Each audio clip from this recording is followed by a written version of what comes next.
It's time for Around the Ozarks News, brought to you by the Springfield-Greene County Park Board, Blue Current, and Thompson Sales. Here are your hosts, Ethan and Sarah Foreheads. Good morning to you. Here we are on Thursday. Hope your week's going well. We're going to start out with some news, and Sarah's going to start. A new state law will freeze property taxes for some seniors, but you may not be seeing that benefit just yet, or actually you are not yet. Here in Greene County, the collector says about 15,000 people have applied for the property tax freeze, but even if you are approved, you won't actually see a change to your bill until next year.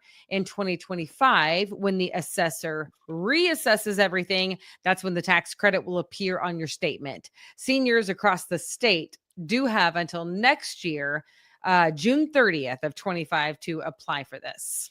Missouri State University has appointed Dr. Tamara Jenke as interim provost after the current one left sooner than expected.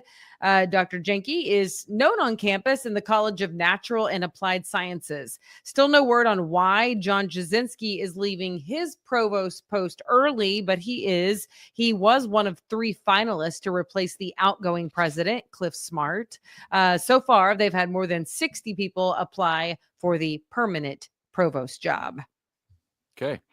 City Council in Springfield is expected to appoint Deputy City Manager Colin Quigley as interim city manager.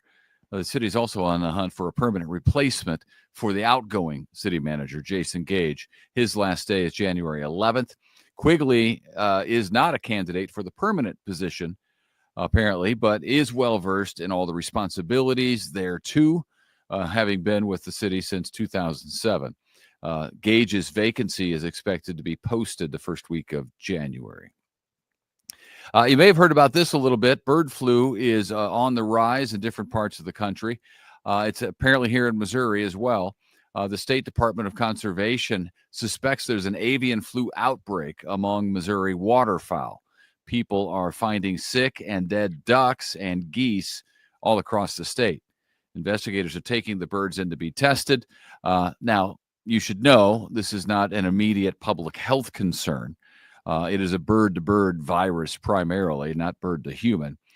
Numbers could be concerning for supply, though, is what we're told. You're advised to not touch any dead geese you may come across, waterfowl, or other birds, but report them to the Conservation Department. And if you have pets outside, try to keep them away from the dead birds. Yeah, it's interesting always when the bird flu outbreaks happen, Right. Because, you do see some pretty concerning headlines, but. Well, it seems to spread quickly among that it does. Waterfowl.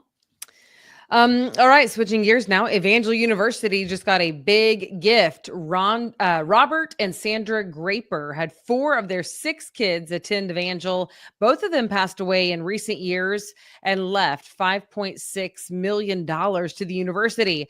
They also left some big money to Nelson University in Texas and Southeastern University in Florida. Wow. Evangel says the Grapers were consistent supporters of Evangel due to their passion for Christian education and their appreciation for the experiences of their daughters there. Yeah, that's impressive. It is. That's awesome. Good for them. Very cool. What a legacy to give that kind of money to different schools, not just one. That's amazing. Yeah, no doubt. This is something as well. 3 games in an 11-day period, not just any games, National Football League football games. That's the real deal. It's a tough gig. Somebody's got to do it. And the way it turns out on the calendar this year, the Chiefs will be the ones doing it. Not alone, though. The Texans, the Steelers, and Ravens will also have to play 3 games in 11 days. Chiefs quarterback Patrick Mahomes says it's tough on the body, but at the end of the day, it's the job, the profession. You have to go to work and just do it. But you will pay for it later, no doubt. He was asked whether he's ever had to play 3 games in such a short span, and he said, well, not football. Back when he was a baseball player, sure, but it didn't take us quite as much out of his body. So that's something that's coming up, and that'll be a lot of football. Yeah, that is definitely not something that football players Silver Dollar City do. says one of its roller coaster lovers is Silver Dollar City says one of its coaster lovers is riding Outlaw Run for the 10,000th time tomorrow. That is crazy. The guy's been keeping track of how many times he rides it. Dirk Garman, 62 years old.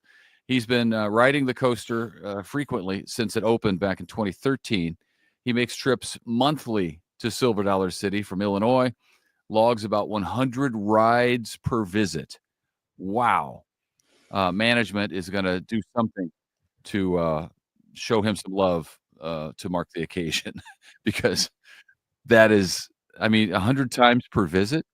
Can you imagine that? No, I can't even imagine it. I cannot even imagine it. It's so crazy.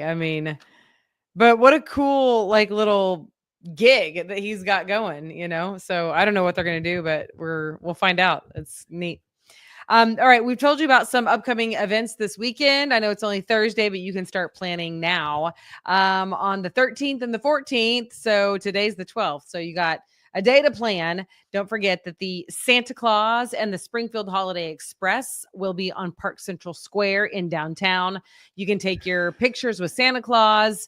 You can look at the mayor's tree, which is beautiful, and then ride the little Holiday Express around the square. Also, Christmas with the Cardinals is this weekend as well. So that is on Saturday from 9:30 to 11 at Hammonds Field. A family-friendly celebration, free and open to the public. No tickets, no registration. Just head out to the training facility. There's photo opportunities with Santa Claus and Mrs. Claus, free donuts and coffee, chocolate milk, orange juice, inflatables, and all things Cardinals. So lots of games for the kiddos to play, and just going to be a great time. Sounds fun. Yeah. And then a very Grinchy Christmas is happening over at the Discovery Center on Saturday. That is from 10 to 2. So should be fun. Lots of things. If you go to aroundtheozarks.com and you look on our events calendar, you'll see all sorts of things coming to the Ozarks, much of them this weekend, just in time for Christmas to get you in the Christmas spirit. Yep. The Springfield Christmas Parade is also Saturday. I talked with Ron Hurst yesterday, and he was telling me that he took it upon himself for whatever reason to build a float for KY3 because they haven't really ever done floats. It's just the people, the news vehicles would drive through and the people on TV walk alongside. Well, Ron is going to build a news set up on this big trailer. But I talked to him at lunchtime yesterday, and it was all still in his head. He hadn't really started. So I might go just to see how that turns out, honestly. That is so fun, though. I love that. And if anybody could build that, it would be Ron. So that's good. Yeah. That'll be fun.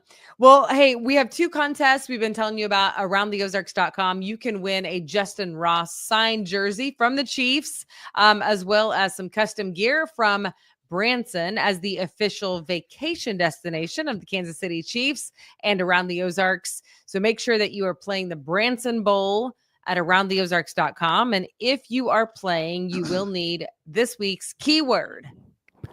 The keyword is golf. Golf. There it is. That's the keyword. Make sure you play. Also at the same website, aroundtheozarks.com, we have Deck the Ozarks. You can go and vote for the best Christmas display in the Ozarks. All the submissions are already in, so go cast your vote because the winner is going to win an annual pass, 4 annual passes to the Wonders of Wildlife, plus a $100 gift card to Jim's Steakhouse. So whoever the listeners say is the best is the winner. So recruit your friends and have them go vote if you submitted that. You can find it again at aroundtheozarks.com under Deck the Ozarks contest. Yep. Always good prizes at aroundtheozarks.com. Always great events that you can find out what's going on, as Sarah mentioned. So we hope you have a fantastic Thursday, and we'll see you back here bright and early on Friday. Sounds good.